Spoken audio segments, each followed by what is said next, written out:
शहर में, और जो क्वालिटी ऑफ क्वेश्चंस यूपीएससी पूछता है डायरेक्ट नोट से कभी नहीं आ सकते। आपको फोकस करना पड़ेगा अपने कंसेप्ट को स्ट्रॉन्ग करने में, और जितना स्ट्रॉन्ग आपका स्टैटिक होगा उतनी स्ट्रॉन्ग आपकी इंटरलिंकेजेस होगी। मैं एक पॉइंट एम्फेसाइज करना चाहूँगा, there is no specific strategy to crack UPSC. आपको लगता है आप नोट्स बनाएं तो ज़रूर बनाएं। मुझे लगता था कि मैं नोट्स बनाऊंगा, अगर वो ख़राब हो गए तो मेरी मेहनत बेकार चली जाएगी, तो मैंने ऐसा किया है, मैंने एक बुक ले ली स्टैंडर्ड। क्या है आपको कि अगर आप कोचिंग किए होते तो भटक जाते भीड़ देख के? मैं एक बार दिल्ली आया था बिल्कुल प्री से पहले। अच्छा। तो मैंने यहाँ का माहौल देखा कि कितना स्ट्रेस है, कितना कंपटीशन है। कांग्रेचुलेशन पहले इंटरव्यू अपेयर करने के लिए। Thank you. क्या नाम है sir? Attempt medium? My name is Aman Verma and this was my first attempt and my medium is English. Sir ये जर्नी जो रही है फर्स्ट लगाने वाली इसके पीछे डेली रूटीन क्या फॉलो किया है आपने? Daily routine I would say कि कोई मेरा डेली रूटीन ये नहीं था कि मुझे पढ़ाई करनी है अपने रूटीन के बीच में, बट मेरा पूरा रूटीन पढ़ाई से था। उस पढ़ाई के बीच में मैं बाकी काम करता था, जैसे नहाना धोना, दोस्तों से मिलना, बट मेन चीज़ पढ़ाई है। जब भी फ्री टाइम मिले तो पढ़ाई करिए, और अगर आपको कुछ और करना है तो वो पढ़ाई से अलग करिए, बट मेन आपकी कोई रूटीन नहीं होना चाहिए। आप जाग रहे हैं, सो रहे हैं, अगर आपको निकालना है तो आपकी पढ़ाई होनी चाहिए। ओके, इंटरव्यू हॉल में जब अपीयर होते हैं, जाते हैं आप, तो वो माहौल बताएं। आपके सामने जब ऐसे लोग बैठे होते हैं जो अपने फील्ड के एक्सपर्ट होते हैं, वहां जाके कितना नर्वस थे आप, या फिर नर्वस नहीं थे? या पहला क्वेश्चन क्या पूछा गया, वो माहौल बताएं आप। नर्वसनेस थोड़ी बहुत तो सबको होती है, बिकॉज ऐसा स्टेज है जहाँ आप काफ़ी मेहनत करके पहुँचे हैं, नो डाउट। एंड तो nervousness is all right, but आपको कंट्रोल करना है, बिकॉज अगर नर्वस हो गए तो परफॉर्म नहीं कर पाएंगे। बट नर्वसनेस भी एक हद के बाद चली जाती है, because board members will try their best कि आप कंफर्ट हो जाओ पहले। और बाकी मेरा फर्स्ट क्वेश्चन मेरा सुमन मैम का बोर्ड था, तो उन्होंने मेरा फर्स्ट क्वेश्चन डायरेक्ट मेरे होम स्टेट शिमला से ही पूछा था। शिमला से आप हो, तो कुछ क्वेश्चन वगैरह अगर बताना चाहें आप। स्टैटिक्स ओरिएंटेड क्या पूछा गया, करंट ओरिएंटेड क्या पूछा गया? फर्स्ट ऑफ ऑल इंटरव्यू में मॉक्स जो हम देते हैं उसमें बहुत ज़्यादा टेक्निकल चले जाते हैं हर चीज़ में, बट आपको ज़्यादा फोकस बेसिक्स पे करना है। फॉर एग्जांपल जैसे मेरा अगर कॉर्पोरेट गवर्नेंस एक सब्जेक्ट था ग्रेजुएशन में, तो मेरे से बिल्कुल बेसिक पूछा गया उसका, ज़्यादा टेक्निकल नहीं पूछा गया। सिमिलरली आईआर वगैरह में भी बेसिक, जो आप मेंस के लिए टेक्निकल पढ़ते हैं, ज़्यादा टेक्निकल होने की ज़रूरत नहीं है, क्योंकि आपके पास 20 से 30 सेकंड का टाइम होता है, तो आपको बिल्कुल crisp and to the point एक आंसर बताना होता है। फैमिली कोई आई है साथ में इंटरव्यू दिलाने? नहीं, मैं अकेला। अकेले? आप कहाँ रहते हैं? आप घर से रह के तैयारी करते हैं या दिल्ली? मैंने पूरी तैयारी घर से की। घर पे? कोचिंग वगैरह? कोचिंग कोई नहीं ली। बिना कोचिंग फर्स्ट अटेम्प्ट में आप यहाँ तक आए हैं। वीडियो में आगे बढ़ने से पहले आपके साथ एक गुड न्यूज़ शेयर करना चाहूंगा। अगर आप यूपीएससी 2025 को टारगेट कर रहे हैं तो पीडब्ल्यू की तरफ से 2 फाउंडेशन बैच, संकल्प 4.0 जो कि इंग्लिश और हिंदी में है, और दूसरा टाइटन 2.0 जो कि कंप्लीट इंग्लिश में है, ये दोनों लॉन्च हुए हैं 10,999 में। साथ ही आप जितने पॉपुलर ऑप्शनल सब्जेक्ट जानते हैं, जैसे PSIR, Hindi literature, geography, history, public administration, ये जितने भी पॉपुलर ऑप्शनल सब्जेक्ट आप जानते हैं, ये आपको 8,999 में एक्सेस होते हैं। बट मैं आपको हार्डली रिकमेंड करूंगा इनका जो कॉम्बो बैच है उसके लिए। इसमें आपको फाउंडेशन के साथ जो भी आपका ऑप्शनल सब्जेक्ट है, इसकी कंप्लीट तैयारी कराई जा रही है, जो कि 17,999 में है। इन सबके साथ भी अगर आप हमारा कोड स्टूडेंसी यूज करते हैं तो इनके सारे बैच पे इंस्टेंट डिस्काउंट देखने को आपको मिल जाएगा। इसके साथ साथ अगर आप 2026 को टारगेट कर रहे हैं तो इनका एक प्रारंभ बैच है, जो कि 3 साल का प्रोग्राम है। इसमें आपको यूपीएससी के सिलेबस के साथ साथ आपको इंडस्ट्री ओरिएंटेड भी रेडी किया जा रहा है। साथ ही इनके ऑफलाइन सेंटर्स आप जानना चाहते हैं तो ये 4 जगह ओपन है, करोल बाग, मुखर्जी नगर, पटना और लखनऊ। यहाँ पे आप जाके इनसे पर्सनल मेंटरशिप भी ले सकते हैं। इन सारे बैच का लिंक मैंने डिस्क्रिप्शन में दे दिया है, आप जाके चेकआउट कर सकते हैं, परचेज कर सकते हैं। साथ ही इंस्टेंट डिस्काउंट पाने के लिए आप हमारा कोड स्टूडेंसी यूज करिएगा। चलिए अपनी वीडियो में आगे बढ़ते हैं। Thank you. तो लगता है आपको कि अगर आप कोचिंग किए होते तो भटक जाते भीड़ देख के? मैं एक बार दिल्ली आया था बिल्कुल प्री से पहले।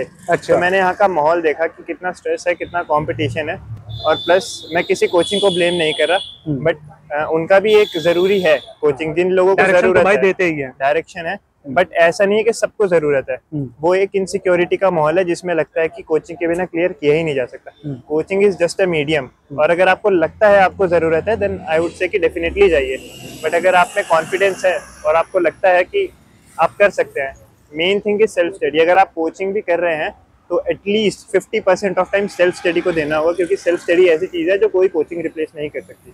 और वहीं लोग चूक खा जाते हैं कोचिंग वाले, वो सेल्फ स्टडी को टाइम नहीं दे पाते। ओके, इस वीडियो को डिटेल्ड मैं बनाने वाला हूँ इस पॉइंट पे, बिना कोचिंग फर्स्ट अटेम्प्ट यहाँ तक आए हैं। इनके सारे डायमेंशन मैं ओपन करूंगा। ये वीडियो थोड़ी डिटेल्ड होगी, बड़ी होगी, लेकिन आपको सारे डायमेंशन ओपन इसमें होंगे, सर करेंगे।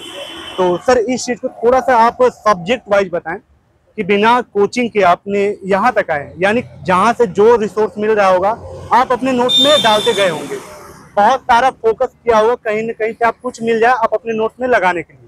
तो सब्जेक्ट वाइज आपकी मैं स्ट्रेटजी जानना चाहूँगा उन एस्पिरेंट के लिए जो कोचिंग वगैरह अफोर्ड ना कर पा रहे हो, पैसे उनके पास ना हो। फर्स्ट ऑफ ऑल स्ट्रेटेजी आपकी इनिशियल लेवल पे बिफोर बिगिनिंग द प्रिपरेशन बहुत ज़रूरी है। जैसे इब्राहिम लिंकन ने कहा था, आपको अपनी कुल्हाड़ी को शार्प करना है 1-2 घंटा, अगर 3 घंटे आपको पेड़ काटने के लिए, तो सबसे पहले आप 10 से 15 दिन एक स्ट्रेटेजी बनाइए जी। अपना ऑप्शनल डिसाइड कीजिए। जैसे मेरा पॉलिटिकल साइंस ऑप्शनल था, तो उसका बहुत कवरेज था, तो मैंने पॉलिटिकल साइंस काफ़ी ढंग से किया। और जो घर में रह के बात है, तो मेरा मेन फोकस था, मेरा मंत्र था कि जितना रिसोर्स है आप उसको मिनिमाइज करें, कंसोलिडेट करें और रिवाइज करें। मैंने अपनी एक बुक 10 से 15 बार रिवाइज करी है प्री के लिए, और मेंस के लिए भी जो नोट्स थे उनको कम से कम 10 से 15 बार कम से कम रिवाइज करा है।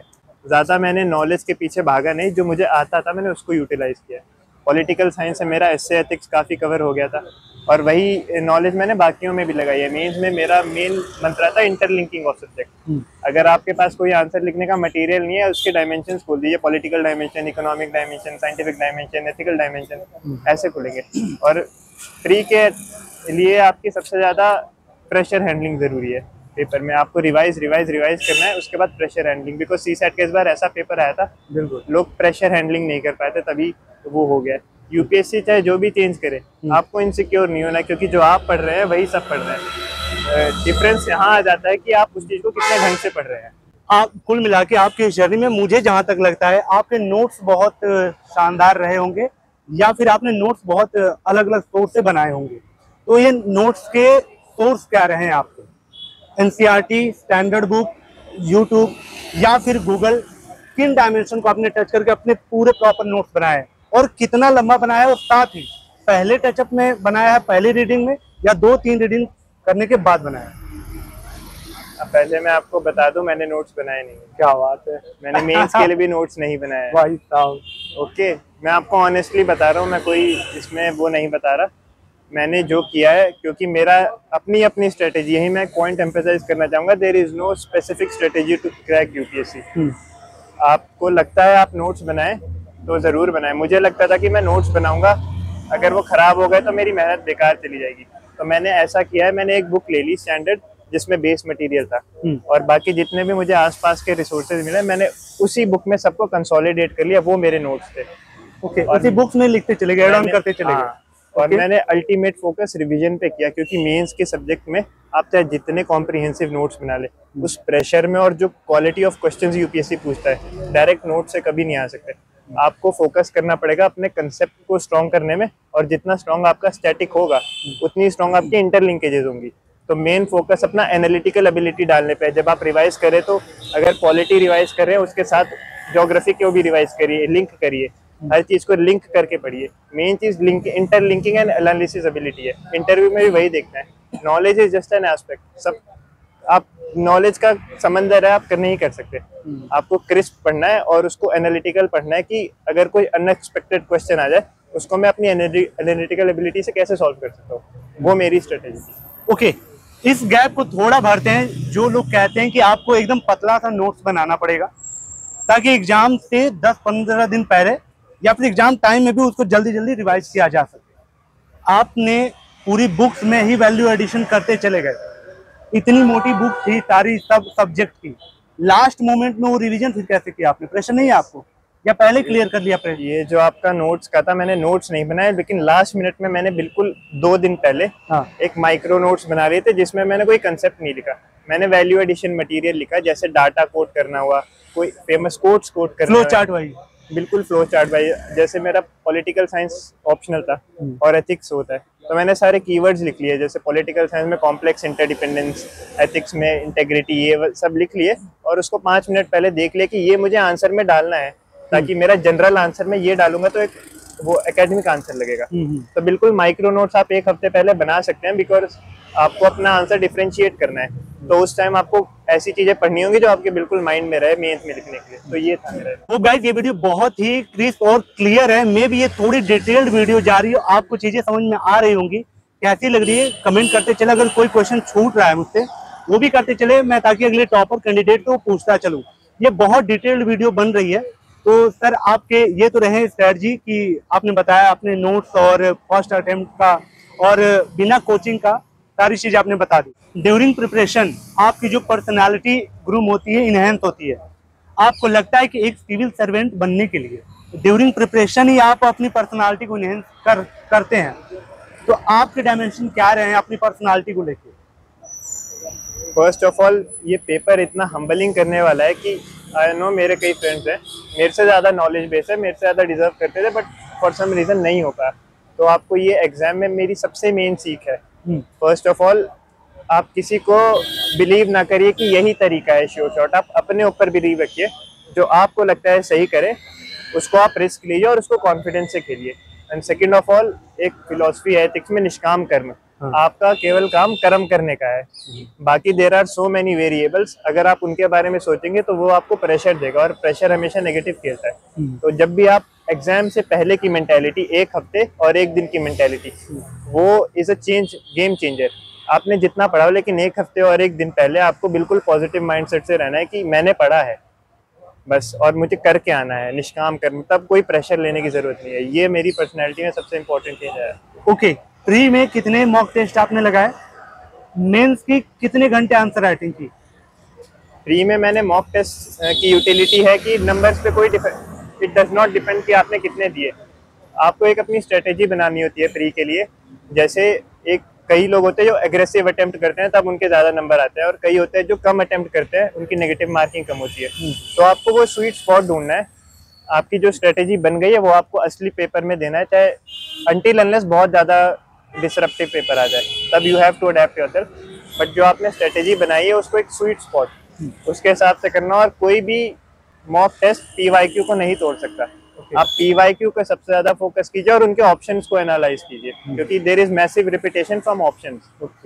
तो पीवाईक्यू की सबसे इम्पोर्टेंट एबिलिटी प्रोडक्टिविटी है, एंड मॉक्स आपका एक स्ट्रेटेजी डिफाइन करने में, और आपके जो सिली मिस्टेक्स जो आप करते हैं वाइल फिलिंग ओएमआर, जल्दी जल्दी कोई वर्ड मिस कर दिया, वो चीजें आप नोट कर लीजिए कॉपी में क्या मिस्टेक्स हो रही हैं। अगला मॉक देंगे तो उन चीजों को पहले पढ़िए और ट्राई कीजिए वो मिस्टेक्स दोबारा ना हो। और आंसर राइटिंग आपने कितने घंटे की लगभग? आंसर राइटिंग मैंने एंड में करी है। मैंने आई वुड से कि 4 से 5 मॉक टेस्ट दिए, और वो मैंने किसी की टेस्ट सीरीज नहीं ली। मैंने केवल क्वेश्चंस उठाए, उनको लिखा, उनको टॉपर्स की कॉपी से एनालाइज किया और देखा कि मेरे में क्या गलती आ रही है और मैं इसको कैसे बेटर कर सकता हूँ। बिकॉज ज़्यादा कोई बहुत इवैल्यूएशन का फीडबैक नहीं आता। यूपीएससी में आपको खुद से करना है, खुद की डेवलप करनी है एनालिटिकल एबिलिटी। तो अपने आंसर के साथ खुद बैठिए और इंटरलिंक करिए, एनालाइज करिए, ये वो करिए। ऐसा नहीं कि 50 टेस्ट लिखनी है। जहाँ पे आपको लगता है आप टाइम पे पेपर कर पा रहे हैं और एक क्वालिटी आंसर दे पा रहे हैं, वहाँ पे आप उस चीज को स्टैटिक और अपने रिवीजन वगैरह में कर सकते हैं। ओके, लास्ट मैसेज उन एस्पिरेंट के लिए, कुछ आपके मन की बात हो, अब तक के एक्सपीरियंस के आधार पे कुछ कहना चाह रहे जो फर्स्ट अटेम्प्ट देने वाले हैं 2024 या 25 में, क्या मैसेज है, मन की बात? देखिए, मेरी फर्स्ट अटेम्प्ट है तो मेरी मन की एक ही बात है, यूपीएससी के साथ ये ना सोचे कि मैंने जाना है और मेरा निकलना ही है। आपका माइंडसेट होना चाहिए मैंने जाना है और अपना बेस्ट देना है। तब आपको ना प्रेशर होगा, और अपने पे बिलीव रखिए। अगर बाय द गॉड्स ग्रेस, अगर आपके सितारों में लिखा होगा और आपने मेहनत भी करी होगी, तब आपका ज़रूर क्लियर होगा। बट अगर नहीं हुआ क्लियर तो आप अपना नेक्स्ट अटेम्प्ट दिए या वो दिए। बहुत ज़्यादा अटैचमेंट नहीं रखनी है, वही फिलोसफी, हमें कर्म करना है, मेन फल की चिंता नहीं करनी है, हमें कर्म करना है, ये मेन है। Because so much unpredictability is in this paper, आप कुछ कर नहीं सकते। इधर बहुत शानदार कैंडिडेट है आप, और मैं उम्मीद करूंगा कि आपका लिस्ट में नाम आए और टॉप में रहें आप। होप गाइस वीडियो वैल्यूएबल लगी हो। कोई क्वेश्चन छूटा हो कमेंट कर दें, मैं अगले कैंडिडेट से वो चीजें पूछ पाऊंगा। चलिए मिलते हैं किसी और ऐसी शानदार वीडियो में, तब तक के लिए thank you so much and bye bye. Sir को विशेष दे सकते हैं कमेंट बॉक्स में, कमेंट खुला है। Thank you.